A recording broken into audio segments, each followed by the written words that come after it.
we set none above you. Tell somebody, I'm about to see and experience what I give to God. In Jesus' name, amen. You know, I was thinking this week about the complexities of life. And life is very difficult, especially for a Christian. How many of you here have not been attacked lately? Right? You are constantly under attack. Enjoying your life is a fight. You have to fight to enjoy your life. And that's the norm. That is the norm for a spirit-filled believer. You know, I was thinking earlier today as I was driving down the turnpike, and I came up with this thought. Why live a good life and spend a hellish eternity? So many people are fighting to have a good life, but not even concerned about the rest of their life when they finish their time here. And I think God blesses us to be attacked on a regular, so we know this is not our home. David, when it was the time for the kings to go to battle, he stayed home. Imagine if you didn't have proper battles. See, if you didn't have proper battles, you can possibly be out there acting like King David. But one thing about King David that I want to look at, not a lot, he fought. Somebody say he fought the Lord's battles. See, it was no mistaking who David's side, whose side David was on. David was on the Lord's side. His son was on his own side. You know, God had to rip the kingdom from his sons, but not from David, because David exhibited something that you and I sometimes fail to exhibit, and that's called a fight. Many believers roll over and play dead all too often. They lose the fight. They get tired of being oppressed. They get tired of being depressed. They get tired of being undressed, you know, whatever it was. And they lose the day battle because they won't fight. See, we have to get to a place where we continue to fight. And there's nothing wrong with fighting as long as you know that there is a divine warrior fighting. Amen. God does not sit idly by during your fight. Amen. He is the warrior. Let me read this. I'm going to read this and then we're going to start to go. Revelation chapter 12, verse 7 says this, and there was war in heaven. Michael and his angels fought against the dragon, and the dragon fought in his angels and prevailed not, neither was their place found any more in heaven. And the great dragon was cast out, that old serpent called the devil and Satan, which deceiveth the whole world. He was cast out into the earth, and his angels was cast out with him. And I heard a loud voice saying in heaven, now is come salvation and strength in the kingdom of our God and the power of his Christ. For the accuser of our brethren is cast down, which accused them before our God day and night.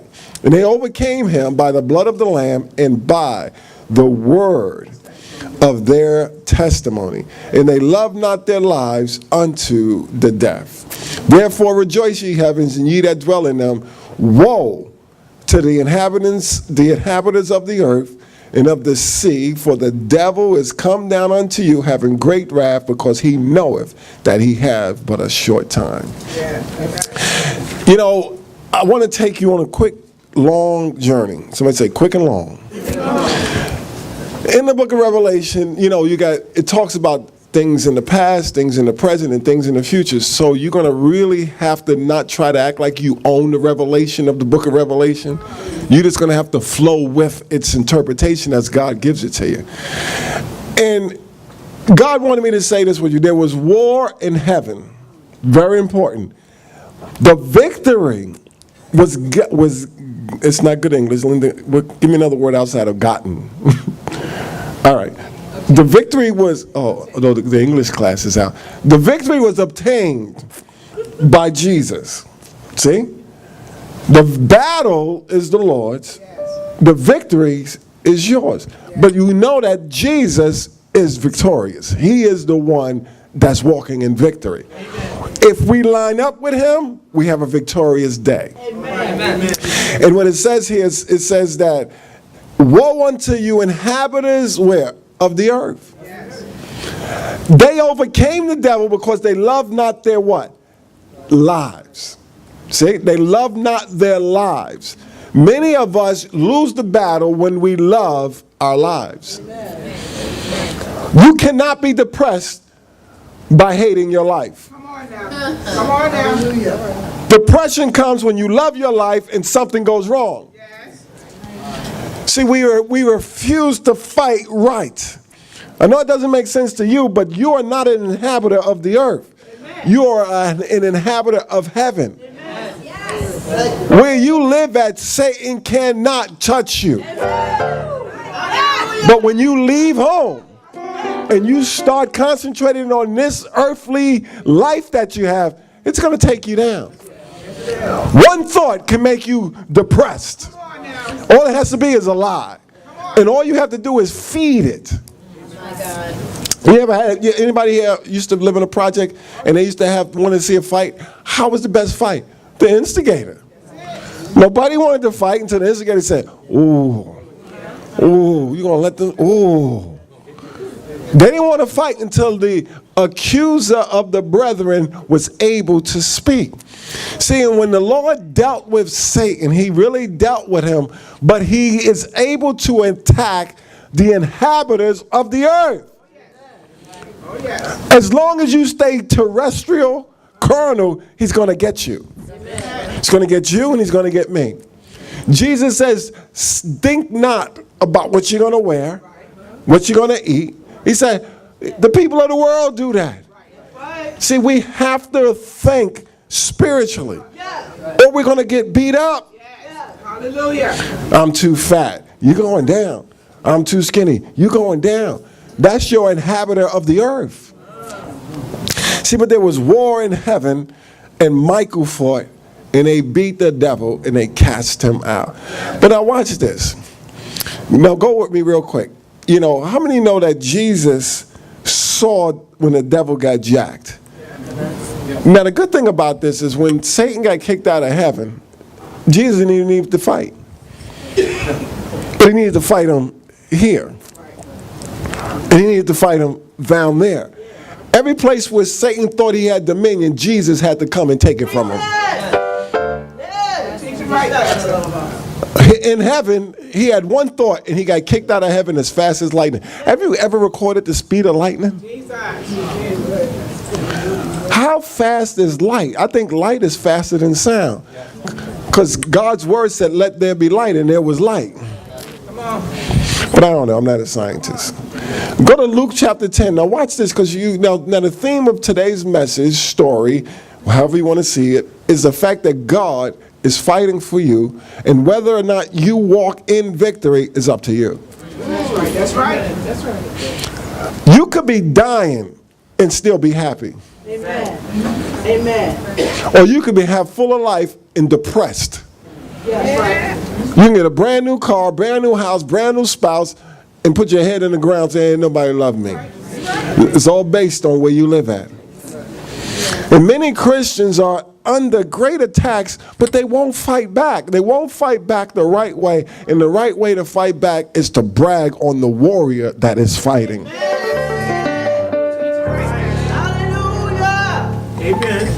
You remember, I remember, what's that dude's name? Muhammad Ali. Remember him? I used to like Muhammad Ali. You know why? He wasn't ugly.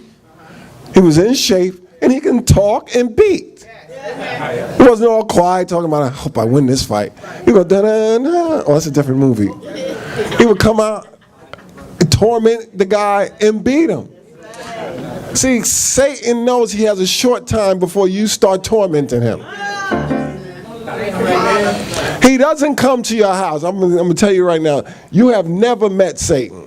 It's only one person. He can't be in your house and still try to run the president. Oh, let me say that.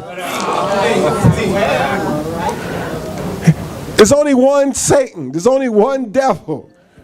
But the hosts that work for him, now they come to your house. That's it. That's it. And you see, you have to understand, you know, when you say the devil's on my back, he ain't on your back. For the most part, he's in your flesh. And you have to fight him the right way. I'm struggling. Well, what? Teach it, Pastor. If there's a divine warrior in you, he will break you out. But are you willing to take the breakout? All of us get tricked by our minds. I remember one time when I was struggling, my house was in, what they call that thing? Foreclosure. And I would bind the devil, and then I would say, well, how am I going to pay the bill? See, my own mind began to think about it. The devil said, oh, welcome back. Hey, Rich, how are you? Back under the bed. We missed you for 13 seconds. I bind you and I cast you out of my mind. I'll be free at last. And then my own voice uses a thought, well, how are you going to pay it? And then you go just like this. Come on, think about it. Who in here has yet to distinguish their voice from the voice of the devil? Even when you wasn't saved, God began to allow your parents' voice to be the voice of your conscience. Because he knew you needed some voice familiar to trust in. But now you get saved, now you know the voice of God. And you say, how do I know the voice of God? Because his voice comes with peace and joy. If there's no peace and there's no joy, then you know it wasn't his voice. Even when you decide to be depressed, you know, you can tell there's no joy in depression. There's no peace in depression, but why you pick it? See, when you decide to allow oppression to jump on you, why do you allow it? Because it's a familiar voice.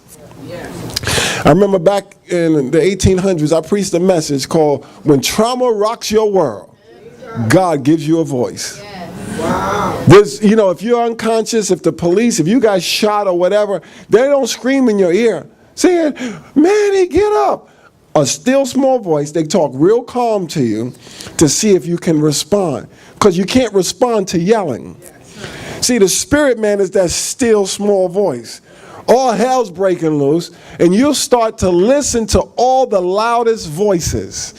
But that still small voice is the one saying, stand still and see the deliverance of the Lord thy God. But we're not used to listening to him. We listen to the panic button. We listen to the nagging boss. Come on. The crazy torrential fire-breathing husband. Jesus. Come on. And see, and so all these voices are in us, but the divine warrior says, are you going to listen to me? I will fight if you fight the right way. So in Luke, Jesus said this, Luke 17, and he said unto them, I beheld Satan as lightning fall from heaven. See? I beheld Satan, verse 18. And he said unto them, I beheld Satan as lightning fall from heaven. He told them that after they came back and said the devils, watch this, the devils, I'm going to say it in English, I'm going to read it. Verse 17, and the 70 returned again with joy, saying, Lord, even the devils, New Jersey devils, New York devils, penitentiary devils, I'm broke again devils, right, Deaconess Lisa? It said devils. The devils are subject to us, and then Jesus said, I saw their boss, Satan, like lightning fall from heaven. So of course they ain't gonna land, they ain't gonna stand. I dealt with their boss, you deal with them. Jesus didn't fight devils. Come on now. He said, I saw their boss get dealt with, and I am about to deal with him. In a couple of years, I'll deal with him. Teach right. Teach right. Jesus didn't deal with Satan while he was alive. He dealt with devils. He cast out devils. See, that's what you have to understand. You're dealing with devils. Jesus dealt with Satan. And don't be afraid of devils if their boss is already dealt with. But you have to allow the divine warrior to give you this kind of faith to know that this is a battle that's already been won. Yes, but it's played out every day in your life. Depression, fear, loneliness, doubt, all of those are devils. Come on, teach it, Pastor. Stop acting like you don't have faith. You have faith. It just gets attacked. Unfortunately, the world has found an answer, and it's called get high. They use liquor, they use sprays, whatever they use, powders, to get high off of their terrestrial plateau. That's all they're trying to do is get away from what they're experiencing on the earth. And here you are, seated in heavenly places, going to allow yourself to stay attacked down here.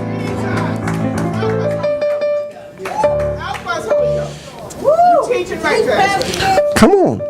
How can you kill something that can't breathe out of space? Take it out of space. All right, never mind. You have to take your terrestrial self to the spiritual world. You got to get it. You cannot live down here and survive. Amen. Come on, Pastor. Amen. Unless you're going to end up carnal. That's right. All right. And he said unto them, I beheld Satan as lightning fall from heaven. Behold, I give unto you power to tread on serpents and scorpions and over all the power of the enemy, and nothing shall by any means hurt you. In other words, if the enemy has amassed power against you, I've given you power over that power. Amen. Hallelujah. Thank you, Lord. I've given you power over all the power. He might have amassed some power, right? Familiar spirits, you know, some issues, we might make some mistakes, and they got a grip on us. You ever made a mistake at work and you was afraid they were going to take your job? See, Satan had power, right? But Jesus said, I give you power over that power. Hallelujah. See, we have to understand that the divine warrior can't lose. And you are his reputation stick. If you go down, people are going to try to mock him. So, even, you know, so we got to eliminate giving Satan power.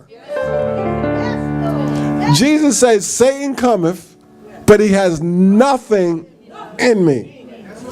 He might think he's got something on me, but he ain't got nothing in me. I'll be honest with you, the devil gets something in you, on you. He know you got that attitude. He know what you said about somebody. He can have something on you. But you got to say, dude, look inside. It ain't in me. I made a mistake and it can be easily erased. But that's not in me.